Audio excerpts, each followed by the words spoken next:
Les 7 habitudes stoïciennes pour développer une attitude mentale positive inébranlable.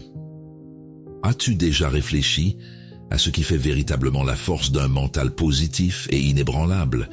Dans un monde où les défis sont constants, les habitudes stoïciennes se révèlent être des alliés précieuses. Ces pratiques ancestrales offrent un chemin vers la sérénité et la résilience. Tu crois peut-être maîtriser tes émotions, mais que se passe-t-il vraiment lorsque la tempête intérieure se lève? Les réactions incontrôlées et les interprétations hâtives peuvent te conduire à te sentir submergé. Si tu pars maintenant, tu risques de manquer ce que les stoïciens savaient depuis des siècles. La véritable force réside dans la maîtrise de soi et la clarté d'esprit. Bienvenue sur le stoïcisme révélé, où nous explorons comment ces principes intemporels peuvent transformer ta vie quotidienne. Rejoins-nous dans cette quête de sagesse en t'abonnant à notre chaîne, le stoïcisme révélé. Laisse-nous un like si tu souhaites approfondir ta compréhension de ces habitudes stoïciennes. En cultivant la discipline intérieure et en gouvernant tes pensées, tu découvriras une voie vers une paix intérieure durable et une vie vécue avec intention. Entrons dans la première leçon, l'art de naviguer dans la tempête intérieure, le glissement des touches du clavier. Tu relis pour la 7e fois ton mail avant de l'envoyer, paralysé par la peur d'être mal compris.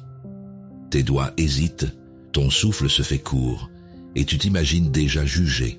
Ce simple envoi devient une épreuve où ton esprit tourne sur lui-même. Souvent, tu relis encore, tu modifies un mot, puis un autre. Tu espères qu'en perfectionnant la forme, tu éviteras toute critique. Mais cette stratégie échoue parce qu'elle nourrit le doute. Plus tu ajustes, plus tu donnes de poids à la peur d'être jugé.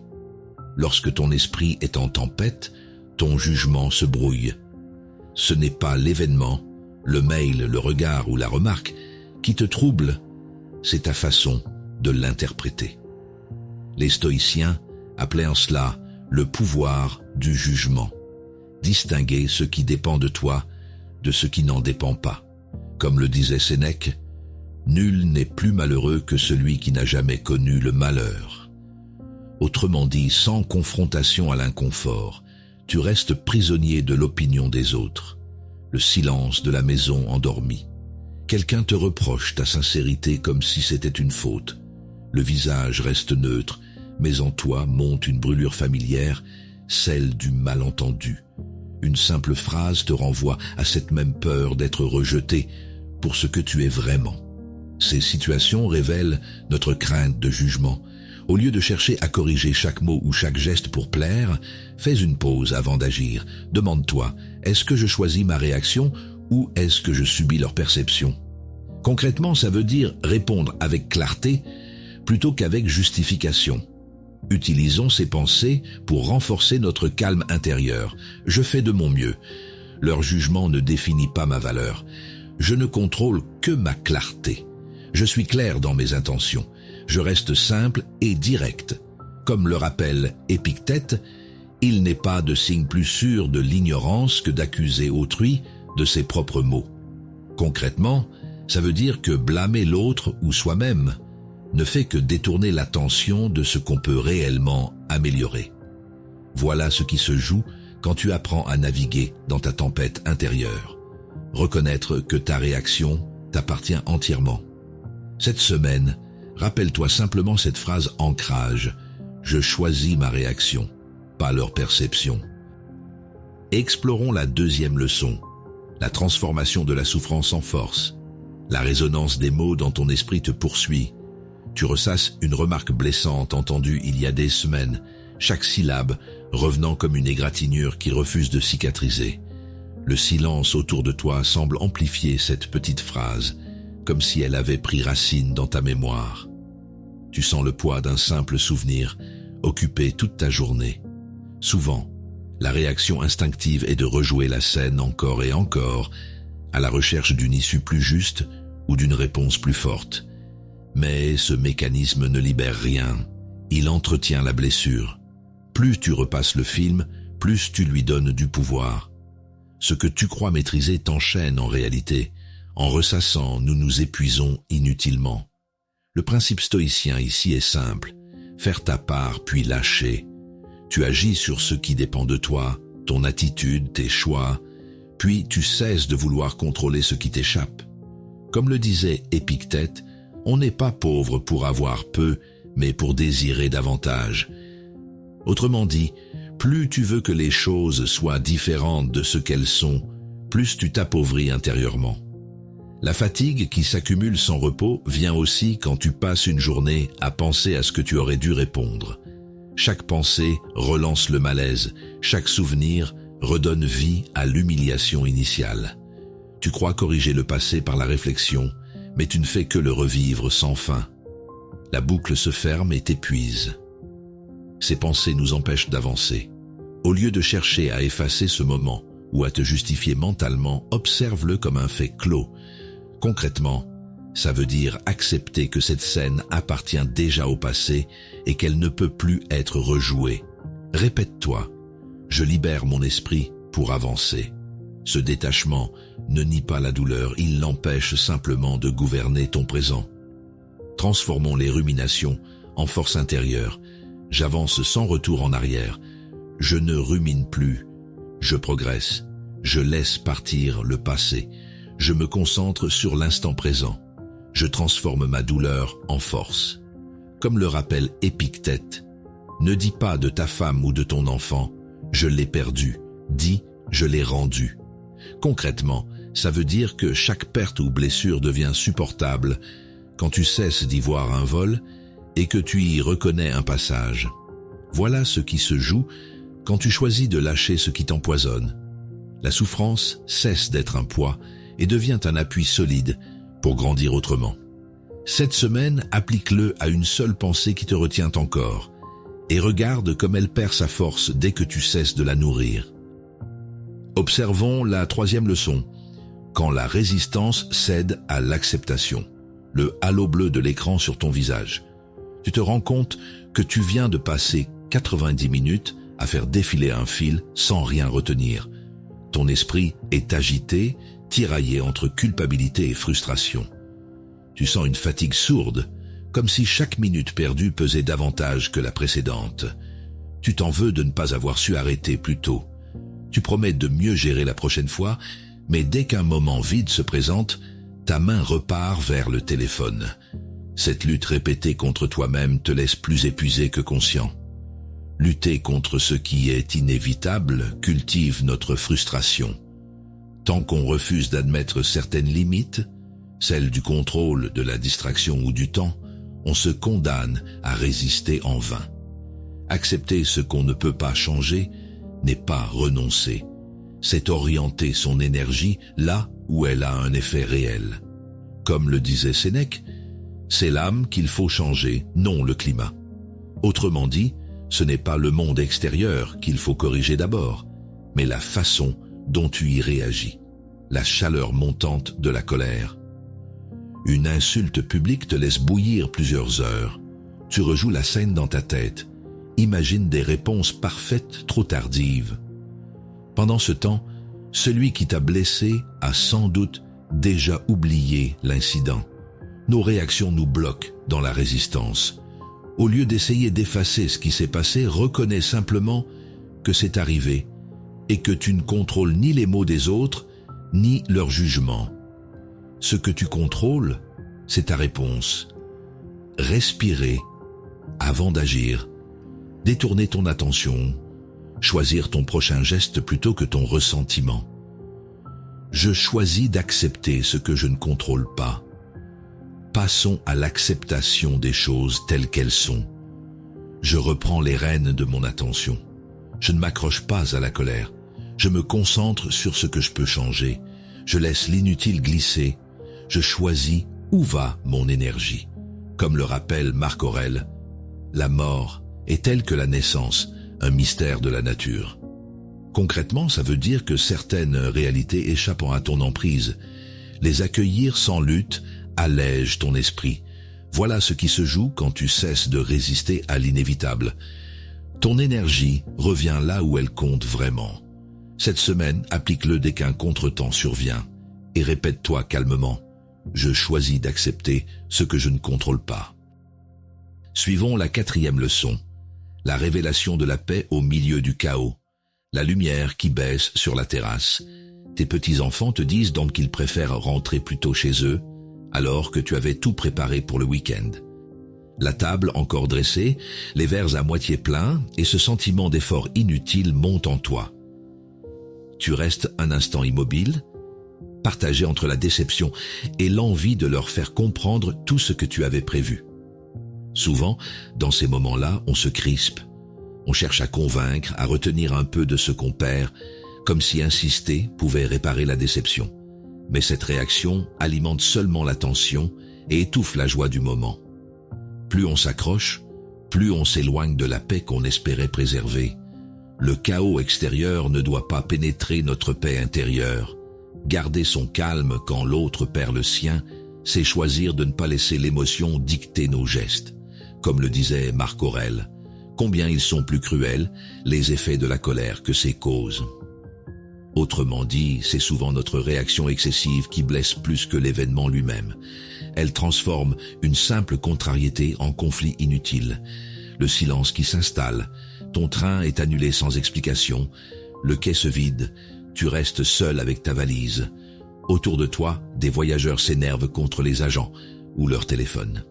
Chacun voudrait forcer la situation à redevenir normale, mais personne n'y parvient. L'attente devient alors une épreuve de patience. Ces imprévus testent notre paix intérieure.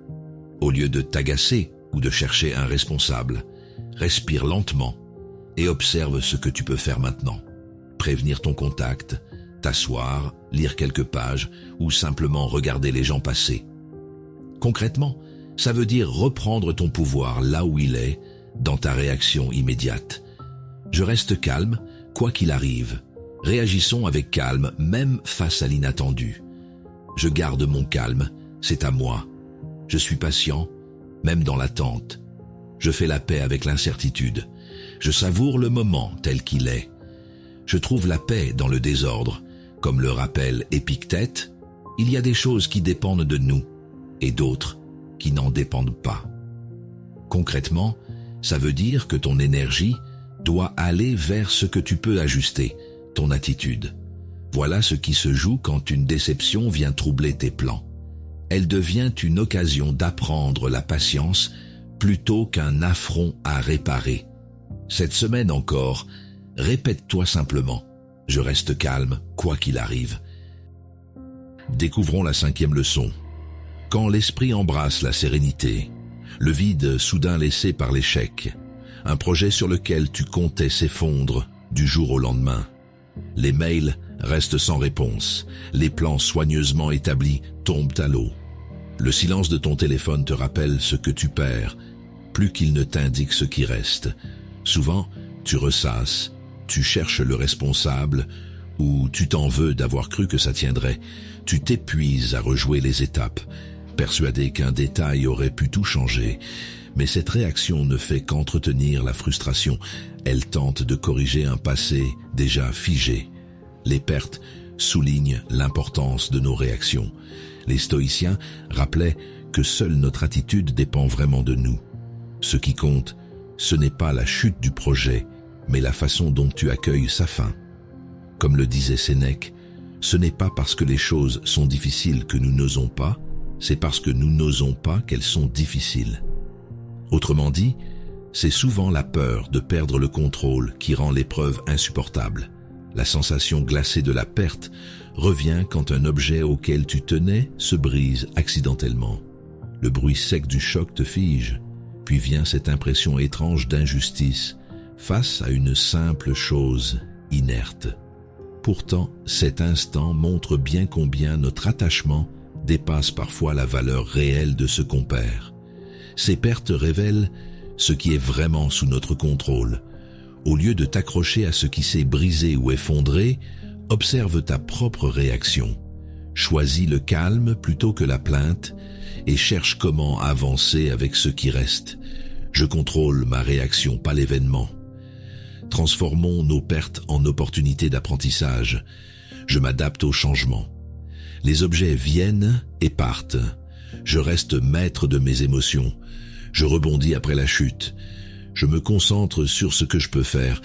Comme le rappelle Sénèque, toute la vie n'est qu'un voyage vers la mort. Concrètement, ça veut dire que tout passe. Mais ta manière d'y répondre construit ta stabilité durable. Voilà ce qui se joue quand tu comprends que rien n'est vraiment à toi, sauf ta conduite face aux événements. C'est ainsi que l'esprit commence à embrasser la sérénité réelle du stoïcien quotidien. Marchons avec la 6e leçon, la victoire sur soi-même par la sagesse. Le souffle régulier du vent dans les aiguilles t'accompagne alors que tu avances sur le sentier. En randonnée, un orage se déclenche brutalement et tu es à 1 heure de marche du refuge. Le tonnerre gronde, la pluie s'intensifie, tes pas deviennent lourds, tu sens la peur monter, celle d'être piégé dans quelque chose qui te dépasse. La plupart des gens paniquent dans ce genre de situation. Ils accélèrent sans réfléchir, glissent, se fatiguent davantage. En cherchant à fuir l'inconfort immédiat, ils perdent la maîtrise de leurs gestes et aggravent le risque qu'ils redoutaient. Face aux éléments ou aux rumeurs, la réaction est notre seule propriété. La sagesse consiste à garder une distance émotionnelle avec ce qui échappe à ton contrôle. Comme le disait Marc Aurèle, tout ce qui nous arrive est conforme à la nature universelle. Autrement dit, il ne s'agit pas de dominer la tempête extérieure, mais d'apprendre à diriger celle qui naît en toi. Le bruit du portail qu'on referme marque la fin d'une journée ordinaire. Ta voisine raconte à tout le quartier une rumeur sur toi que tu ne peux ni prouver ni démentir. Les regards changent, certains se détournent. Tu sens l'envie de te justifier ou de riposter pour rétablir ta vérité. Les éléments extérieurs testent notre capacité à garder notre calme. Au lieu de chercher à convaincre ou à corriger chaque mot prononcé sur ton compte, fais silence et continue ton chemin. Concrètement, ça veut dire orienter ton énergie vers tes actes plutôt que vers les interprétations des autres. Je choisis la paix malgré le tumulte. Transformons l'adversité en sagesse. Je ne me laisse pas atteindre. Les mots ne me définissent pas. Je me concentre sur ma marche. Je cultive ma paix intérieure. Je reste calme et détaché. Comme le rappelle Sénèque, pendant que nous différons de vivre, la vie passe. Concrètement, ça veut dire que chaque instant passé à ruminer ce que disent les autres est un instant soustrait à ta propre vie. Voilà ce qui se joue quand tu apprends à ne plus te laisser envahir. Tu gagnes sur toi-même, pas sur les autres. Cette semaine, garde en tête que ta véritable victoire commence là où tu cesses d'alimenter le tumulte extérieur. Réfléchissons à partir de la 7e leçon. L'épanouissement par le lâcher-prise. Le poids de vivre selon le regard d'autrui. Tu réalises que tu vis depuis des années pour plaire à quelqu'un d'autre. Tes choix, tes vêtements, même tes mots semblent mesurés pour ne pas déplaire. Tu ressens une tension sourde, comme si chaque geste devait passer un contrôle invisible avant d'être autorisé. La réaction habituelle, c'est d'en faire encore plus pour mériter l'approbation qu'on espère enfin recevoir. On sourit alors qu'on est fatigué, on dit oui quand on pense non. Mais cette stratégie échoue, car elle renforce la dépendance à l'opinion des autres et t'éloigne de ce qui te rend réellement vivant. La dépendance à l'approbation nous éloigne de notre vrai soi. Lâcher prise sur ce besoin, c'est accepter que ton bien-être ne soit pas indexé sur les applaudissements extérieurs. Comme le disait Marc Aurèle, « Vis chaque jour comme s'il était le dernier et il finira par l'être ». Autrement dit, vis selon tes convictions plutôt que d'attendre la validation des autres, car chaque journée mérite ta vérité, pas ton masque, le regard fuyant du commerçant. Il te rend la monnaie en moins et fait semblant de ne pas comprendre quand tu lui signales l'erreur. Ton réflexe est de t'énerver ou de vouloir prouver que tu as raison devant les clients. Pourtant, ce moment anodin illustre la même mécanique. Tu veux préserver ton image plus que ton calme. Ces situations révèlent l'importance de vivre pour soi. Au lieu de chercher à contrôler ce que les autres pensent ou reconnaissent, choisis d'agir selon tes valeurs même si personne ne t'applaudit. Concrètement, ça veut dire les choses simplement sans craindre le jugement, puis passer à autre chose sans ruminer. Je vis pour moi, pas pour plaire. Affirmons notre autonomie émotionnelle. Je vis selon mes valeurs. Je me libère des attentes extérieures. Je m'apprécie tel que je suis. Je n'ai pas besoin de leur approbation. Je suis fidèle à moi-même. Comme le rappelle Marc Aurèle, on cherche des retraites à la campagne, au bord de la mer, à la montagne. Or, il t'est possible à toute heure de te retirer en toi-même. Concrètement, ça veut dire que tu peux trouver le calme, non pas dans l'isolement, mais dans la cohérence entre tes actes et ton jugement intérieur. Voilà ce qui se joue quand tu cesses de chercher ton reflet dans les yeux des autres. Tu redeviens acteur de ta vie plutôt que figurant dans leurs attentes. C'est là que commence un épanouissement durable et sobrement libre. Tout au long de cette exploration, nous avons vu comment le stoïcisme, bien plus qu'une simple philosophie de vie, devient un véritable entraînement du mental.